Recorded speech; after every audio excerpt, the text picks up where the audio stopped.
Pay to Suma and company ₹49,500 in full settlement of his account. ಇದನ್ನ ನಾವು transaction ಅಂತ ಹೇಳಿ ಕರಿತೀವಿ. ಸೊ ಪ್ರತಿಯೊಂದು ಟ್ರಾನ್ಸಾಕ್ಷನ್ಸ್ ನಲ್ಲೂ ನಾವೇನ್ ಮಾಡ್ಬೇಕು, ಟೂ ಕಾನ್ಸೆಪ್ಟ್ಸ್ ನಾವು ಐಡೆಂಟಿಫೈ ಮಾಡ್ಬೇಕು. ಒಂದು ಡೆಬಿಟ್ ಆಗಿದ್ರೆ ಇನ್ನೂ ಒಂದು ಕ್ರೆಡಿಟ್ ಆಗಿರ್ಬೇಕು. ಹಾಗಾಗಿ ನಾವು ಟೂ ಕಾನ್ಸೆಪ್ಟ್ಸ್ ನಾವು ಐಡೆಂಟಿಫೈ ಮಾಡ್ತೀವಿ. ಆದ್ರೆ ಈ ಟ್ರಾನ್ಸಾಕ್ಷನ್ ಅಲ್ಲಿ ಮಾತ್ರ ನಮ್ಗೆ 3 ಕಾನ್ಸೆಪ್ಟ್ಸ್ ಬರುತ್ತೆ. ಯಾಕೆ ಅಂದ್ರೆ ಸೆಟಲ್ಮೆಂಟ್ ಅನ್ನೋ ವರ್ಡ್ ಇದೆ. ಯಾಕೆ ಅಂದ್ರೆ ಸೆಟಲ್ಮೆಂಟ್ ಅನ್ನೋ ವರ್ಡ್ ಇರೋದ್ರಿಂದ ನಿಮ್ಗೆ ಇಲ್ಲಿ 3 ಕಾನ್ಸೆಪ್ಟ್ಸ್ ಏನಾಗುತ್ತೆ, ಐಡೆಂಟಿಫೈ ಮಾಡಿ ರೆಕಾರ್ಡ್ ಮಾಡ್ಬೇಕಾಗತ್ತೆ. ಆ 3 ಕಾನ್ಸೆಪ್ಟ್ಸ್ ಹೇಗೆ ಐಡೆಂಟಿಫೈ ಮಾಡಿ ರೆಕಾರ್ಡ್ ಮಾಡ್ಬೇಕು ಅನ್ನೋದನ್ನ ನಿಮ್ಗೆ ಹೇಳ್ಕೊಡ್ತೀನಿ. ಅದಕ್ಕೂ ಮುಂಚೆ ನಾವಿಲ್ಲಿ ಕೊಟ್ಟಿದ್ದಾರೆ cash pay to Suma and company 49,500 full settlement ಅಲ್ಲಿ ಅಂತ ಹೇಳಿ. ಹಾಗಾದ್ರೆ ಫಸ್ಟ್ ನಾವ್ ತಿಳ್ಕೋಬೇಕು ಸುಮಾ ಅಂಡ್ ಕಂಪನಿಗೆ ಟೋಟಲ್ ಅಮೌಂಟ್ ಎಷ್ಟಿತ್ತು ಅಂತ ಹೇಳಿ. ಅದನ್ನ ಹೇಗೆ ಐಡೆಂಟಿಫೈ ಮಾಡೋದು, ಈ ಟ್ರಾನ್ಸಾಕ್ಷನ್ ಹಾಕಕ್ ಮುಂಚೆ ನಾವು ಆಲ್ರೆಡಿ ಒಂದಷ್ಟು ಎಂಟ್ರೀಸ್ ಹಾಕಿರ್ತೀವಲ್ಲ, ಅಲ್ಲಿ ಸುಮಾ ಅಂಡ್ ಕಂಪನಿದು ಟೋಟಲ್ ಅಮೌಂಟ್ ಏನಿದೆ ಅನ್ನೋದು ನಾವು ಚೆಕ್ ಮಾಡಿದಾಗ ಟೋಟಲ್ ಅಮೌಂಟ್ ಗೊತ್ತಿದ್ರೆ ಮಾತ್ರನೇ ನಾವಿಲ್ಲಿ ಅಮೌಂಟ್ ರೆಕಾರ್ಡ್ ಮಾಡಕ್ ನಮ್ಗೆ ಈಸಿ ಆಗುತ್ತೆ. ಅದನ್ನ ಹೇಗೆ ಐಡೆಂಟಿಫೈ ಮಾಡೋದು ನಾನು ತೋರಿಸ್ತೀನಿ ನೋಡಿ. Purchasing goods from Suma and company 50,000 ಅಂತ ಹೇಳಿ ನಾವು ಎಂಟ್ರಿ ಆಲ್ರೆಡಿ ಪೋಸ್ಟಿಂಗ್ ಮಾಡಿದೀವಿ. ಟೋಟಲ್ ಅಮೌಂಟ್ ಎಷ್ಟಾಯ್ತು, 50,000 ಆಯ್ತು. ಈಗ ಸೆಟಲ್ಮೆಂಟ್ ಎಷ್ಟಕ್ಕೆ ಮಾಡ್ತಾ ಇದೀವಿ, 49,500 ರುಪೀಸ್ಗೆ ನಾವು ಸೆಟಲ್ಮೆಂಟ್ ಮಾಡ್ತಾ ಇದೀವಿ. ಈಗ ಜನರಲ್ ಎಂಟ್ರಿ ಹೇಗ್ ಹಾಕ್ಬೇಕು ಅಂತ ತಿಳ್ಕೊಳ್ಳೋ. ಈಗ ಏನ್ ಮಾಡ್ತೀವಿ, ಸುಮಾ ಅಂಡ್ ಕಂಪನಿಗೆ ನಾವು ಕ್ಯಾಶ್ ಕೊಡ್ತಾ ಇದೀವಿ ವಿತ್ ಇನ್ ಫೈನಲ್ ಸೆಟಲ್ಮೆಂಟ್ ಅಂತ ಹೇಳಿ ನಮ್ಗೆ ಟ್ರಾನ್ಸಾಕ್ಷನ್ಸ್ ಇದೆ.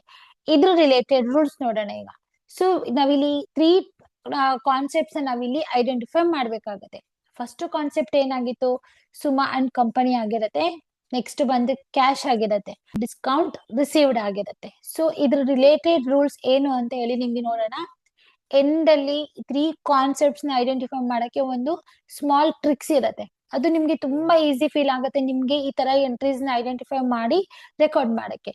ಸೊ ಲಾಸ್ಟ್ ಅಲ್ಲಿ ಆ ಟ್ರಿಕ್ ನ ಹೇಳ್ತಾ ಇರ್ತೀನಿ, ಕಂಪ್ಲೀಟ್ ವಿಡಿಯೋನ ನೋಡಿ. ಸುಮಾ ಅಂಡ್ ಕಂಪನಿ ಅಂತ ಹೇಳಿದ್ರೆ it is a name of N company ಆಗಿರುತ್ತೆ. ಸೊ ಯಾವ ಕ್ಲಾಸಿಫಿಕೇಶನ್ ಅಲ್ಲಿ ಬರುತ್ತೆ, ಅದು ಪರ್ಸನಲ್ ಕ್ಲಾಸಿಫಿಕೇಶನ್ ಅಲ್ಲಿ ಬರುತ್ತೆ. ಅಕೌಂಟ್ ರೂಲ್ಸ್ ಏನಾಗಿರುತ್ತೆ, debit the receiver, credit the ಗಿವರ್ ಆಗಿರುತ್ತೆ. ಅದೇ ತರ ಕ್ಯಾಶ್ ಬಂದಾಗ ಕ್ಯಾಶ್ ಅನ್ನೋದು ಅಸೆಟ್ ಆಗಿರೋದ್ರಿಂದ ರಿಯಲ್ ಕ್ಲಾಸಿಫಿಕೇಶನ್ ಅಲ್ಲಿ ನಾವು ಅದನ್ನ ರೆಕಾರ್ಡ್ ಮಾಡ್ಬೇಕು. ರಿಯಲ್ ಕ್ಲಾಸಿಫಿಕೇಶನ್ಸ್ ರೂಲ್ಸ್ ಏನಾಗಿರುತ್ತೆ, debit what comes in, credit what goes out ಅಂತ ಹೇಳುತ್ತೆ. ಡಿಸ್ಕೌಂಟ್ ಅನ್ನೋದು ನಿಮ್ಗೆ ಇಲ್ಲಿ ರಿಸೀವ್ಡ್ ಅನ್ನೋ ವರ್ಡ್ ಇದೆ.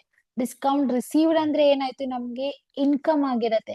ಡಿಸ್ಕೌಂಟ್ ರಿಸೀವ್ಡ್ ಇನ್ಕಮ್ ಆಗಿರೋದ್ರಿಂದ ನಾಮಿನಲ್ ಕ್ಲಾಸಿಫಿಕೇಶನ್ಸ್ ನಲ್ಲಿ ನಾವು ಅದನ್ನ ಏನ್ ಮಾಡ್ಬೇಕಾಗತ್ತೆ, ರೆಕಾರ್ಡ್ ಮಾಡ್ಬೇಕಾಗತ್ತೆ.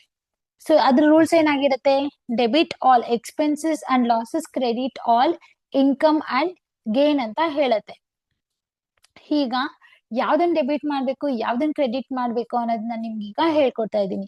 ಇಲ್ಲಿ ನೋಡಿ, ಫಸ್ಟ್ ಸುಮಾ ಅಂಡ್ ಕಂಪನಿ ಇದೆ ಅಲ್ವಾ, ಕ್ಯಾಶ್ ಪೇ ಟು ಸುಮಾ ಅಂದಾಗ ಸುಮಾ ಇಸ್ ಎನ್ ರಿಸೀವರ್ ಅಲ್ವಾ. ಸೊ ಅವಾಗ ನಾವು ಸುಮಾ ಅಕೌಂಟ್ ನ ಏನ್ ಮಾಡ್ಬೇಕು, ಡೆಬಿಟ್ ಮಾಡ್ತೀವಿ. ಕ್ಯಾಶ್ ಏನಾಗ್ತಾ ಇದೆ, ಕ್ಯಾಶ್ ಪೇಡ್ ಅಂದಾಗ ಕ್ಯಾಶ್ ನಮ್ಮಿಂದ ಹೊರಗಡೆ ಹೋಗ್ತಾ ಇದೆ. ಹಾಗಾಗಿ ಕ್ಯಾಶ್ ನ ಏನ್ ಮಾಡ್ಬೇಕು, ಕ್ರೆಡಿಟ್ ಮಾಡ್ಬೇಕು. ಸೊ ನಾಮಿನಲ್ ಕ್ಲಾಸಿಫಿಕೇಶನ್ ಇದು ತುಂಬಾ ಇಂಪಾರ್ಟೆಂಟ್ ಆಗಿರುತ್ತೆ. ನಾಮಿನಲ್ ಕ್ಲಾಸಿಫಿಕೇಶನ್ ರೂಲ್ಸ್ ಏನ್ ಹೇಳುತ್ತೆ, debit expenses and losses, credit all income and gain ಅಂತ ಹೇಳುತ್ತೆ ನಮ್ಗೆ. ಹಾಗಾಗಿ ನೋಡಿ, ಡಿಸ್ಕೌಂಟ್ ರಿಸೀವ್ಡ್ ಅನ್ನೋದು ಏನಾಗಿರುತ್ತೆ, ನಮ್ಗೆ ಇನ್ಕಮ್ ಆಗಿರುತ್ತೆ. ಹಾಗಾಗಿ ಡಿಸ್ಕೌಂಟ್ ರಿಸೀವ್ಡ್ ನ ನಾವ್ ಇಲ್ಲಿ ಏನ್ ಮಾಡ್ಬೇಕಾಗತ್ತೆ, ಕ್ರೆಡಿಟ್ ಮಾಡ್ಬೇಕಾಗತ್ತೆ.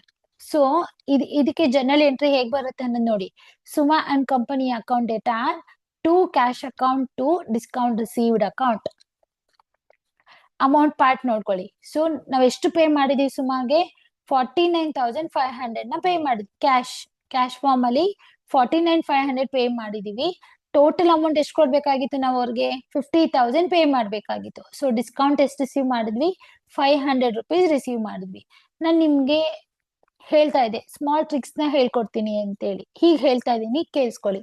ಫಸ್ಟ್ ಏನ್ ಮಾಡ್ಬೇಕು, ಈ ತರ ನಮ್ಗೆ ಈ ತರ 3 ಕಾನ್ಸೆಪ್ಟ್ಸ್ ನಲ್ಲಿ ನಾವು ಜನರಲ್ ಎಂಟ್ರಿನ ರೆಕಾರ್ಡ್ ಮಾಡ್ಬೇಕಾದ್ರೆ, ರೆಕಾರ್ಡ್ ಮಾಡೋದನ್ನ ನಾವು ಕಾಂಪೌಂಡ್ ಎಂಟ್ರಿ ಅಂತ ಹೇಳಿ ಕರಿತೀವಿ. ಸೊ ಅದನ್ನ ಹೆಂಗ ಡಿಸ್ಕೌಂಟ್ ರಿಸೀವ್ಡ್ ಅಥವಾ ಡಿಸ್ಕೌಂಟ್ ಅಲೌಡ್ ಅನ್ನೋದನ್ನ ನಾವು ಹೇಗೆ ಐಡೆಂಟಿಫೈ ಮಾಡ್ಬೇಕನ್ನೋದು ನಿಮ್ಗೆ ಈಗ ನಾನು ಹೇಳ್ಕೊಡ್ತಾ ಇದ್ದೀನಿ. ಫಸ್ಟ್ ಏನ್ ಮಾಡ್ಬೇಕು, cash pay to Suma and ಕಂಪನಿಗೆ ಮಾತ್ರ ಜನರಲ್ ಎಂಟ್ರಿ ಹಾಕಿ. ಸೆಟಲ್ಮೆಂಟ್ ಈಗ ಸದ್ಯಕ್ಕೆ ರೆಕಾರ್ಡ್ ಮಾಡಬೇಡಿ. ಫಸ್ಟ್ ನಾವ್ ಏನ್ ಮಾಡ್ಬೇಕು, cash pay to Suma and ಕಂಪನಿಗೆ ಮಾತ್ರ ಎಂಟ್ರಿ ಹಾಕ್ಬೇಕು. Cash pay to Suma and company general entry ಏನಾಗುತ್ತೆ, Suma and company account data to general entry ನಲ್ಲಿ ನೋಡಿ, Suma and company account data to cash account ಅಂತ ಜನರಲ್ ಎಂಟ್ರಿ ಬರೀತೀರಾ. ಈ ಡಿಸ್ಕೌಂಟ್ ಅಲೋಡ್ ಇರ್ಲಿ, ಇಲ್ಲ ಅಂದ್ರೆ ಡಿಸ್ಕೌಂಟ್ ರಿಸೀವ್ಡ್ ಇರ್ಲಿ, ಕ್ಯಾಶ್ ಅಕೌಂಟ್ ಕೆಳಗಡೆನೆ ಬರ್ಬೇಕು. ಕ್ಯಾಶ್ ಡೆಬಿಟ್ ಆಗಿದ್ರೆ ಡಿಸ್ಕೌಂಟ್ ಸಹ ಡೆಬಿಟ್ ಆಗುತ್ತೆ. ಕ್ಯಾಶ್ ಕ್ರೆಡಿಟ್ ಆಗಿದ್ರೆ ಡಿಸ್ಕೌಂಟ್ ಸಹ ಏನಾಗಿರುತ್ತೆ, ಕ್ರೆಡಿಟ್ ಆಗಿರುತ್ತೆ. ಇದು ನಿಮ್ಗೆ